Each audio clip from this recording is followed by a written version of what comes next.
Hello mga fellies! Welcome sa aming bahay. Samahan niyo po akong magluto ng sinigang. Gamit ang Knorr Sinigang Original. Bumili ako ng 1/4 na pork. Then, and other ingredients. Meron tayong sinigang, sili, para sa ating panggisa, mantika, sibuyas, kamatis, paminta, at pati sa panglasa natin mamaya. So, paandarin ko na yung aking new stove. Gusto kasi ng asawa ko sa sinigang ay ginisa yung pork. Kaya maggisa muna tayo. Gisa lang yung mga pampabango natin.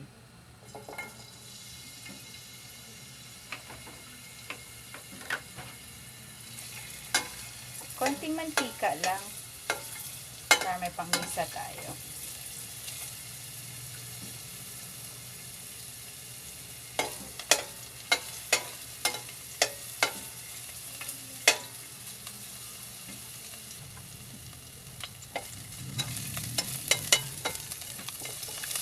Then sibuyas. Pag ginigisa ko yung karne, hindi ko masyadong sinusunog tong mga sibuyas at saka bawang. Kasi isasabay ko nilang sa karne.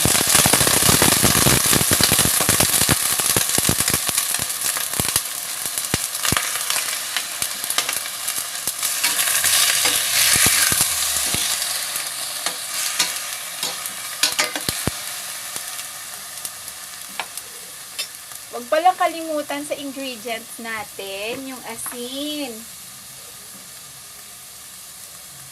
Nawili ko kaka-prepare ng ibang ingredients. Hindi ko pala yan naasinan. So, ngayon ko palang aasinan.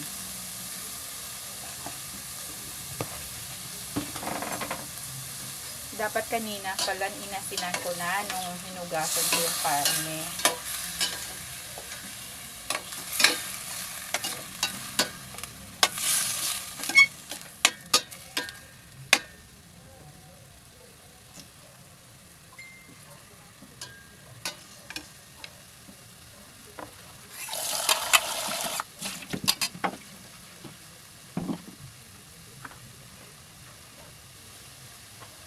Guys, anong ulam nyo ngayon? Konti-konti lang kami magluto. Katulad ngayon, for dinner, ang ulam namin ay isang slice lang yan ng liempo na binili ko, worth 100 pesos sa Talipapa. Kasi 3 lang kami yung kakain. Ang importante kasi, merong sabaw.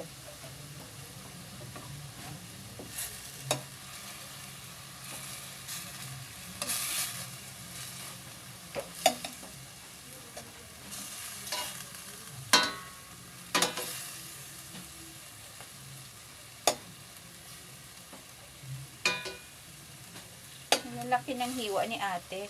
Hindi ko na hiniwa ulit.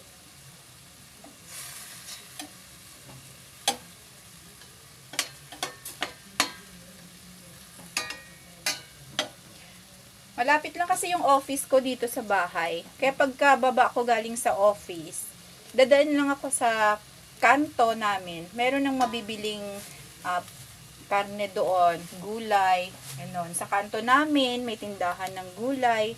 Sa kanto namin may tindahan ng karne. So, hindi kami nagre-ref. So, everyday kami bumibili ng ilulutong karne at gulay or isda. Kasi, nandyan lang sa tabi namin yung bilihan. Hindi na namin kailangan pumunta sa palengke. Yan. Pwede na nating lagyan ng tubig. Naka-prepare na yung tubig ko. 3 cups yan. Sinukat ko pa. Okay. Lakasan ko na yung apoy. Kasi ilalaga natin yan.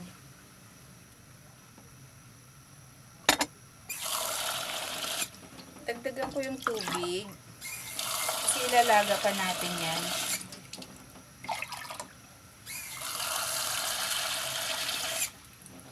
Okay. Gawin kong 5 cups. Para pag naluto, kahit matitira yung mga 4 cups.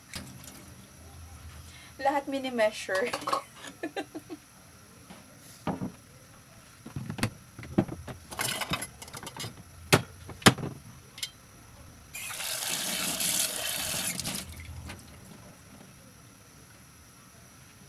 Ayan na, meron na akong pang cover. Ayan. Kasama siya sa nabili ko sa Chef Gallery. High casserole, low casserole, at saka yung saucepan. Lagay ko na yung sili.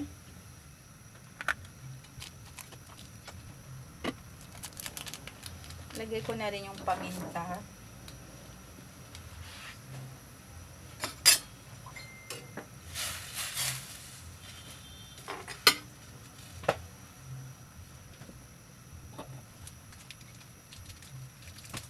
Piso-piso lang yung paminta. Kaya hindi naman mahal yung mga ingredients natin. Makikita nga yan sa sa sari-sari store. Kailangan kong dagdagan yung asin.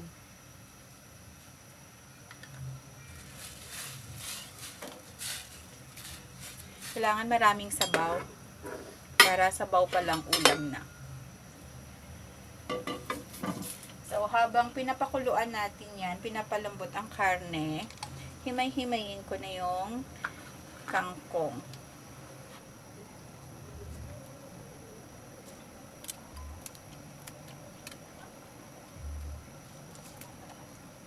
Madali lang naman to palambutin ang liempo. Dahil malambot lang siya na parte ng pork, ng baboy pala.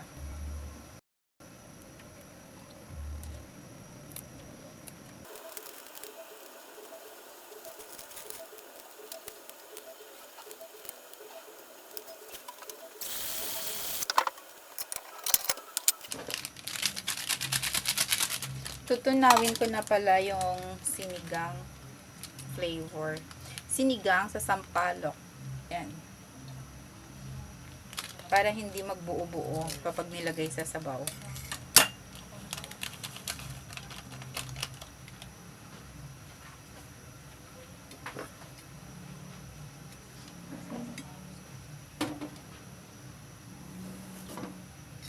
Mainit.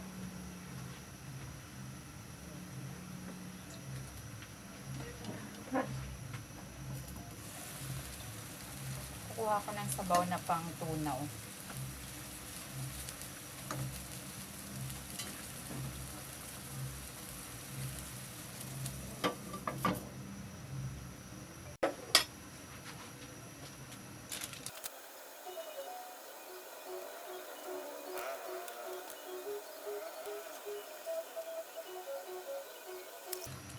Ang tagal ko pang sinet up tong aking stand ng aking cellphone kanina, kaya ang tagal ko makapag-start magluto. Kasi ang hirap magluto na hawak-hawak yung cellphone. Tapos nilayo ko pa tong cellphone kasi yung yung camera ko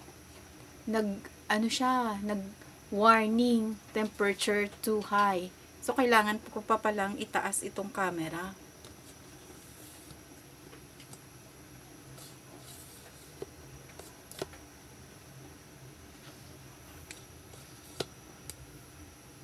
Dapat dito sa taas, nakahang yung aking camera.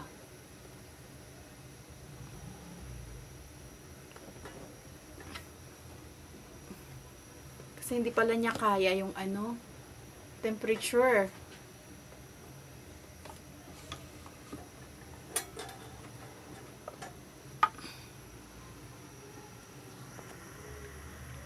Okay. Taas ko na lang. Aba, Babaan ko nga yung apoy. Kasi sabi niya baka too high daw yung temperature sa aking cellphone.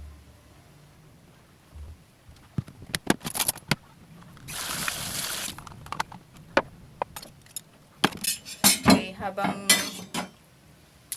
naglalaga pa tayo dyan, may isa pa ako ditong karne. Para naman to sa magiging baon ng bata bukas. Ipiprito ko na lang yan.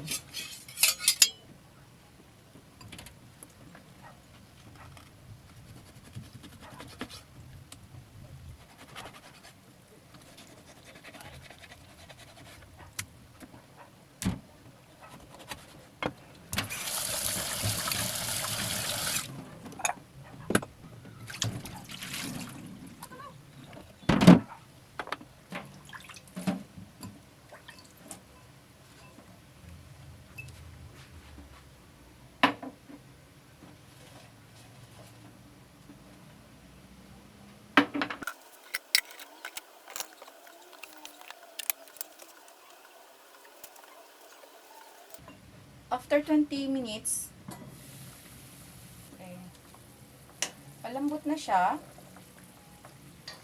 10 minutes lang yan, simula nung nilakasan ko yung apoy.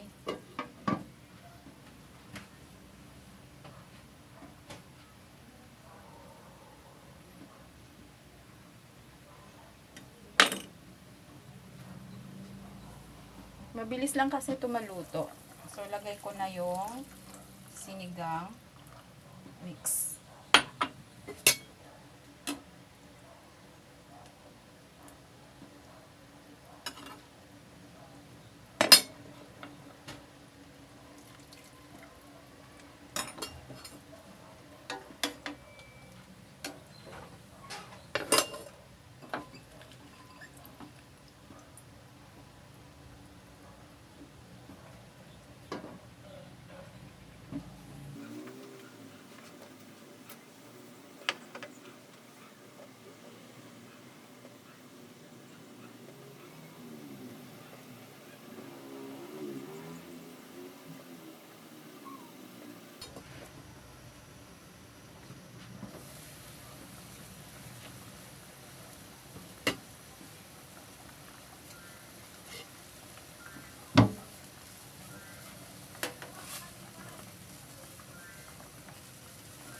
Pwede nang tikman kung okay na ba sa inyo yung lasa.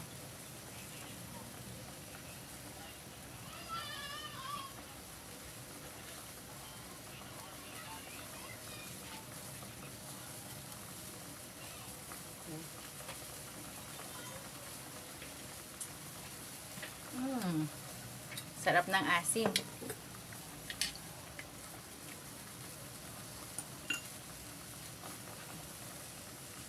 Lagyan natin ng patis.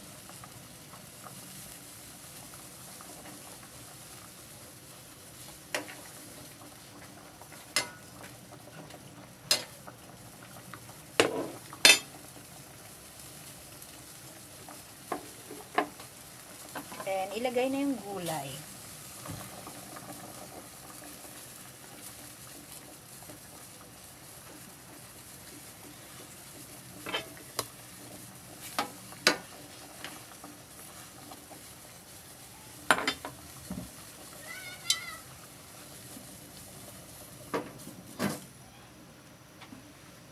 Pan.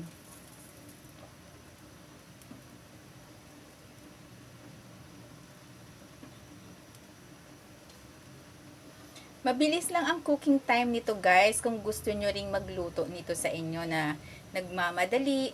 Kasi ang bilis lang naman ng preparation ng mga ingredients. So, kayang i-prepare ng mga 5 minutes siguro. Preparation and cooking time, it will only take 30 minutes siguro. So, kasi sa akin, kaya ko naman siya na gawin within 30 minutes. Mabilis ang luto lang.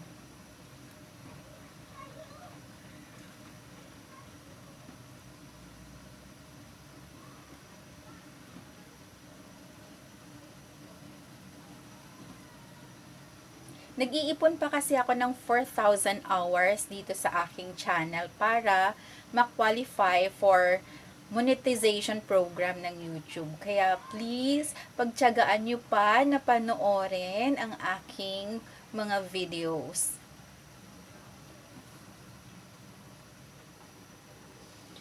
Hintayin na lang natin na maluto ang gulay. Mga ilang minutes na lang. Kailangan luto yung gulay. Lalo na pag ang kasama natin sa bahay ay senior na. So, kailangan malambot yung karne, malambot yung gulay.